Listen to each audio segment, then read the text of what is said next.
E será que o live action de One Piece vai conseguir adaptar a obra toda?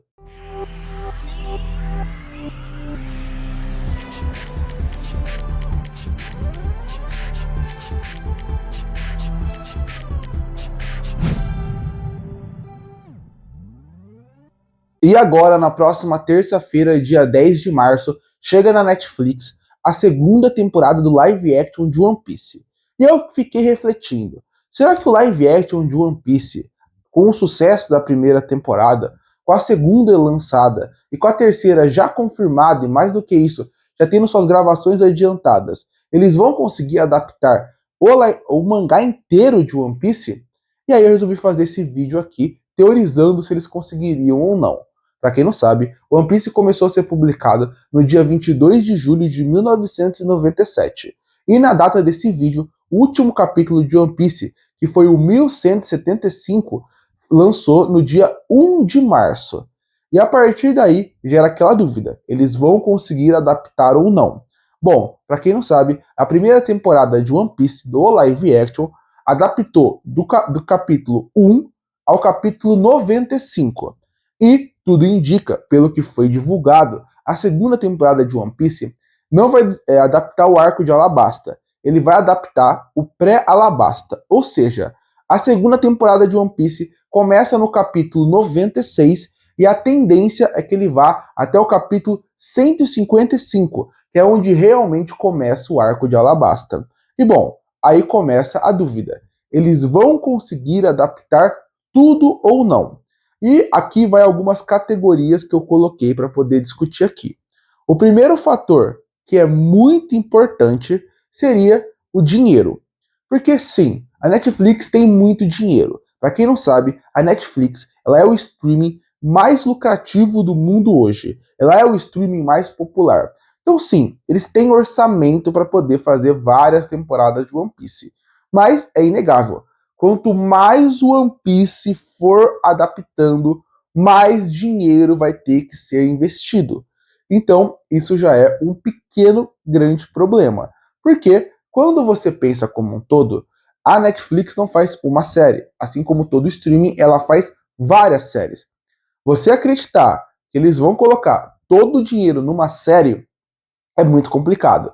E o One Piece, como eu falei, a cada temporada que passa, a quantidade de CGI, a quantidade do que eles vão ter que fazer, mesmo com maquiagem, com locação, com elencos muito mais vastos, pode sim acabar prejudicando muito a série para dois fatores. O primeiro fator é ser muito dinheiro, eles acharem que não vale mais a pena e a partir daí cancelar a temporada, cancelar a série. O segundo fator seria eles verem que tem muito dinheiro, mas mesmo assim eles investirem, mas não o suficiente. E aí a qualidade vai cair. E com a qualidade caindo, os fãs vão ficar cada vez mais bravos e pode afastar o público também. Sem contar que a Netflix ela é um streaming que é conhecido por cancelar suas séries.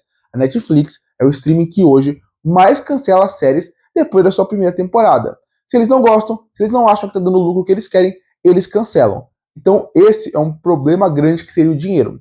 De novo, se parar para pensar na primeira temporada de One Piece, apesar de ter que ter CGI, e CGI já é caro, porque você tem que gravar muita coisa no mar, qual que é o grande CGI da primeira temporada? O Arlong, o Bug que fica soltando suas partes do corpo, esse é o grande CGI. A segunda temporada vai introduzir o Chopper. O Chopper é uma rena que pode se transformar em 7 transformações diferentes.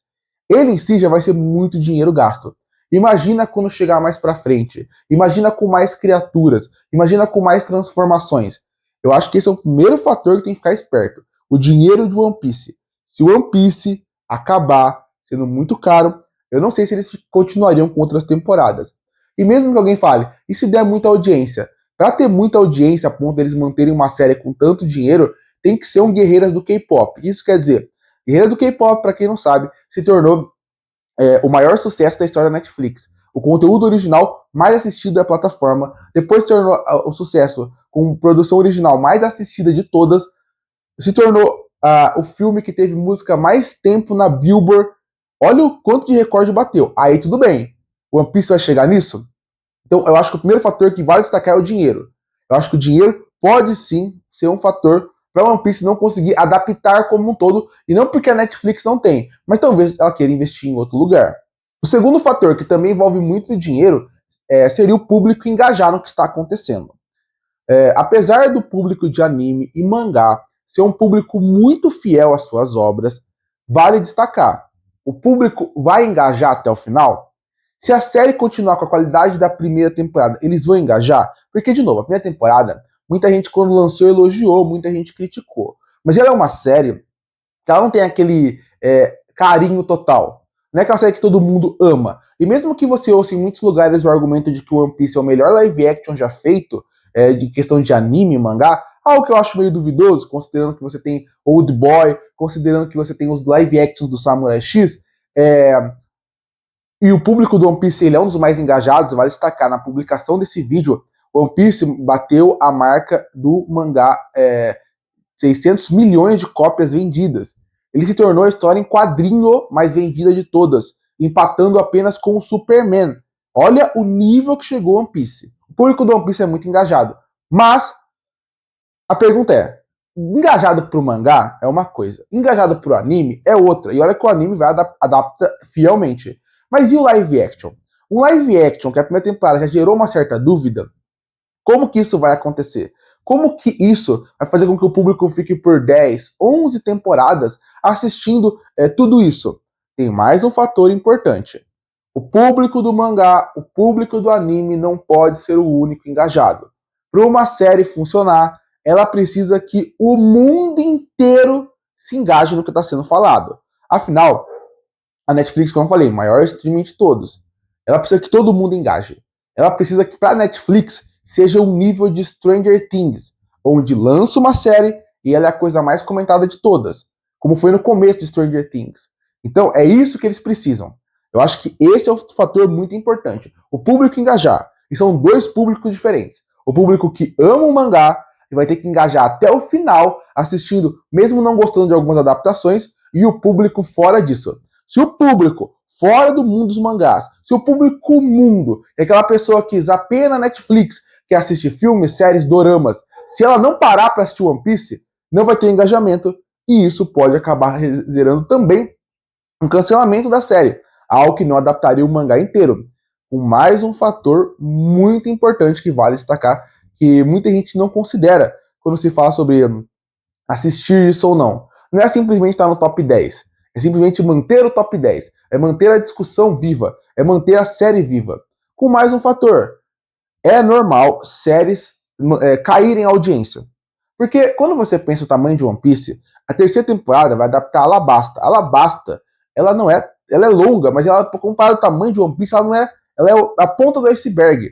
Então, você ter tantas temporadas é outro problema para a série adaptar tudo. Manter o público engajado em querer acompanhar uma série por tantas temporadas. De novo, tem que ser séries gigantescas para fazer isso. Então, acho que o engajamento também é muito importante para saber se vai adaptar tudo ou não. E o último fator que eu coloco aqui seria a idade dos atores. Os atores vão ficando mais velhos. E eles, obviamente, podem ficar mais famosos. Se a série estourar num nível muito grande, eles podem querer fazer outras coisas e eles vão sair da série. Isso pode acabar sendo um problema. Mas um outro problema é a idade deles. O Chapéu de Palha, o bando Chapéu de Palha, até o ponto do time skip, eles são uma certa idade. O time skip vai demorar para acontecer aqui. Até Marineford não vai acontecer o time skip. Então, você manter também esses atores engajados com o projeto, eu acho que é mais fácil, porque eles não são atores tão grandes. Agora, o problema nesse fator, para mim, é como que vai ficar a idade ao longo do caminho. Quanto você vai fazer com que eles queiram ficar lá? Outra, como que eles ainda vão parecer com os personagens ao longo de tanto tempo? É legal ver atores que parecem que são mais novos, mesmo com a idade que eles têm. Ficando mais velho, talvez não fique tão interessante. Eu acho que esses são os fatores que eu posso colocar aqui para saber se o One Piece vai adaptar tudo ou não. E aí entra a pergunta: eu acredito que vai adaptar tudo ou eu acho que não? A resposta é não. Eu sou muito fã de One Piece, eu estou muito ansioso para a segunda temporada, assim como eu fico ansioso com tudo que sai de One Piece, mas eu não acredito que eles vão adaptar tudo. Se eu pudesse chutar, se a série tiver bastante engajamento, continuar viva, eu acreditaria que o ponto de virada para a série live action vai ser Marineford. Marineford é um arco muito importante de One Piece. Ele acontece entre o capítulo 580 e o capítulo 595. Ele acontece uma coisa muito grande ali. Eu acho que se o público estiver engajado até lá, pode ser que ele continue. Mas, de novo, olha o capítulo que eu falei, 500. A terceira temporada vai adaptar até os 200 e pouco. É muito difícil chegar até lá. Pra mim, eu acho que são muitas variáveis para One Piece adaptar tudo. Eu acho que adaptar tudo é praticamente impossível. Eu acho que chegar em Marineford já é muito difícil. Eu acho que o One Piece é aquela série que ela vai fazer. Vai ser sempre lembrada como uma boa adaptação quando ela se encerrar. E sempre vão perguntar, será que dá para adaptar tudo? Mas eu acredito que com todas essas variáveis, são tantas variáveis, tantas coisas que tem que acontecer, que eu acho que não vai adaptar o mangá inteiro. Nem é possível. Inclusive, eu acho que eles não vão chegar nem na metade do mangá. Mas se der, eu vou ficar muito feliz. Curte e fortalecer o canal, se inscreve para não perder os próximos vídeos. E aí, você acha que o One Piece tem a capacidade de adaptar tudo sua obra em live action? Comenta aqui embaixo. Eu volto no próximo vídeo.